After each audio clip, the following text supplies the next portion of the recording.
I picked up the Ford Explorer in Victorville, California, $1,400 bill, and I went to a direct customer. I've been planning this load to pick up this big truck from this guy for like 2 weeks, and I'll make it for another video.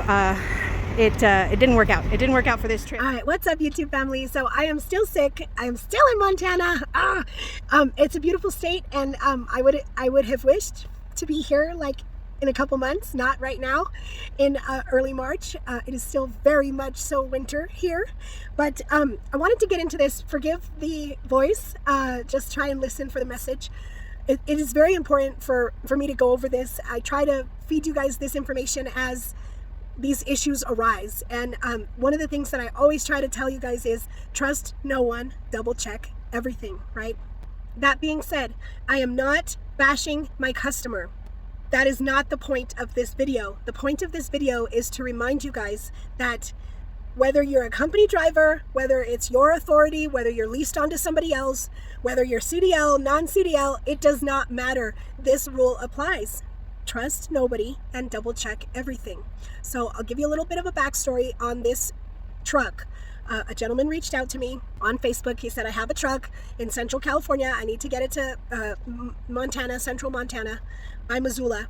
Can you ship it for me, right? So we've been going back and forth, messaging back and forth, phone calls back and forth for like 2 weeks before I actually got the opportunity to get out to California in order to take a look at this truck and get it shipped for this guy, right? So I gave him a quote, gave him a price based upon the miles and the size of the truck, and based upon his information that he gave me. He said, Natalie, the truck weighs 9,000 pounds.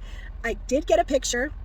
I will carry the weight of this one. I hold myself responsible because there is nobody else to hold responsible other than me. It is my fault. I saw a picture of the truck. I questioned the weight when I saw the photo of the truck. I questioned it. I was like, are you sure that's 9,000 pounds? Oh yeah, I have a scale ticket. Okay. Well, I got to the pickup location for this truck, and the truck is brought out to me, and I'm like, there's no way this truck is 9,000 pounds. So I was 2 miles from a certified CAT scale, and I said, all right, well, let's go weigh this truck, right? So me and this guy at Origin, we go and weigh the truck, and the truck weighs over 14,000 pounds. Now, it was not surprising to me, okay? But the unfortunate thing is, of course, I jumped on the phone. I told the customer, I said, look, it's not 9,000 pounds. It's over 14. It's almost 14.5. And I have already picked up this Ford Explorer, which weighs X amount of weight, and I cannot put your truck on with the Ford Explorer because I will be overweight. There's just no way. He apologized profusely. You know, he made an honest mistake, and that's fine. But at the end of the day, it really screwed up my trip. Now, one, trust nobody, double check everything, right? If something does not seem right, it probably isn't right. So listen to yourself and double check. Big rigs, they go and get loaded. As soon as they get loaded, they have to go and scale, right? They have to make sure that they're under their GCWR of usually 80,000 pounds, but they also have to make sure that their axle weights are correct, or they may have to slide their tandems, or they may have to slide their fifth wheel. They may have to adjust the weight so that they are legal all the way around. And the same rule goes for a lot of non-CDL hotshots. They have to scale a lot of their loads to make sure that they are under their 26,000 and that they are also within their legal limits of their axle weights. Now, me running CDL hotshot, I have a lot more wiggle room than the non-CDL guys do, and the majority of my loads I don't scale because I don't need to. I've told you guys many times, I usually run out of space before I run out of weight capacity, and that's normally the case. However, in this case, you know, the Ford Explorer was probably, well, it was over 4,000 pounds, and the dump truck was 14.5, almost 14.5. So I would have been way over my capacity, and there was no way I was going to run it knowing what I knew, for one. And for two, there's no way that I would have risked my livelihood, my sanity, my company, my ratings, my safety scores in order to run both of the vehicles together. So, and I'm really glad that I didn't, because I'm going to give you guys another video about Montana DOT. OMG, okay? They are on top of their shit, and you do not mess around in Montana, let me tell you.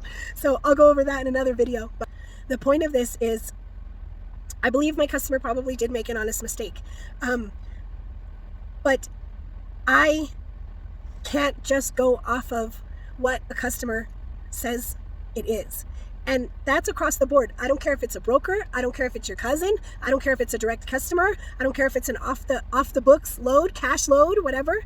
You do not want to mess around when it comes to things like that. Now, if I would have taken them both and not listened to my intuition, or just loaded it and said, well, I don't know, he said it was 9,000 pounds, and just ran with it, as soon as I got to the first scale, I would have found out very, very, very quickly that I was overweight. And an overweight ticket is really, really, really bad, you guys. I have heard, I don't know if this is still the law, but when you are over your weight capacity, as far as I know, it is $1 per pound. So if I was going to be about 2,500 pounds overweight, I would have been looking at about a $2,500 ticket.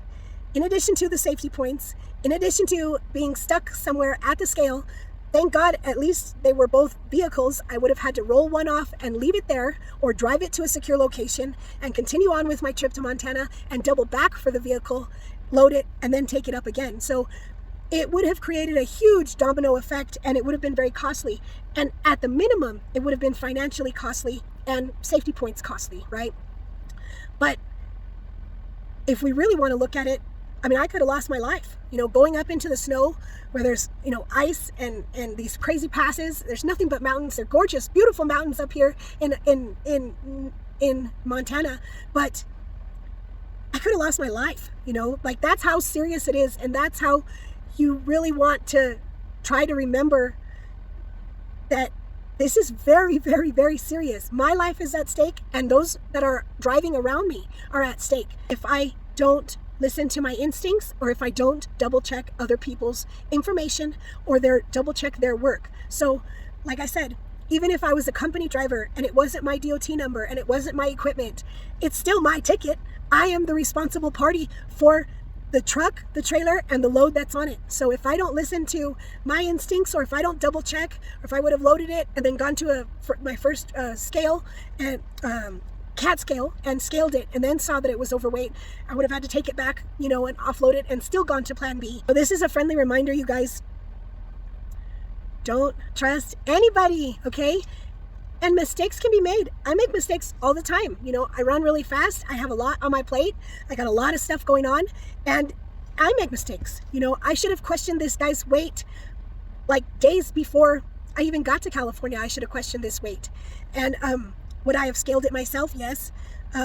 But I guess looking back, like the photo that I got and the information that I got, I'm like, okay, maybe it is. I don't know. But I'm just really glad that I listened to myself. I know, I'm not a newbie anymore. I've been through this situation a couple times, and I have had to double check people. And in this case, I had to make 2 trips to Montana. I offered the customer that I told him, look, the price is definitely going to change, and the price did definitely jump up quite a bit, because I had to go up to Montana with 2 low-paying vehicles. Then I had to double back to California, load this dump truck, and then take it back up to Montana. So yeah, my price did change, and rightfully so, and the customer, gave me a check upon delivery, and everything went well. You guys, if you're new, whether it's your DOT number, whether it's your, truck, whatever the case, if you're running a load, it is your responsibility 100%. The owner of the truck can only support you. You are the eyes out there. You are the eyes for your company, the company that you represent, or the company that you own. And you are also being watched by everybody else. DOT, every state that I passed through to get from California to Montana, everybody was watching me. Everybody's looking at my load securement, all of that stuff. So it's my responsibility to know what I have on my trailer, know how much my trailer weighs, know where it's going, know how to secure it, know how to get it safely from point A to point B, and do all of that stuff as the driver, whether it's my DOT number or not. So you guys keep that in mind. Be safe out there. Double check. And if you're not sure, go get a scale ticket. There's nothing wrong with saying, hey, let's just double check this. There's nothing wrong with that. You have the right to do that. And like I said, it doesn't matter who it is. broker, customer, cousin, whoever, it does not matter. You have to make sure that you're running right and within your limits. And that's the point of this story, you guys. So you guys, be safe out there. Double check things. You know, if it doesn't seem right, double check it and find out for yourself, because at the end of the day, you are the responsible party. Stay safe out there.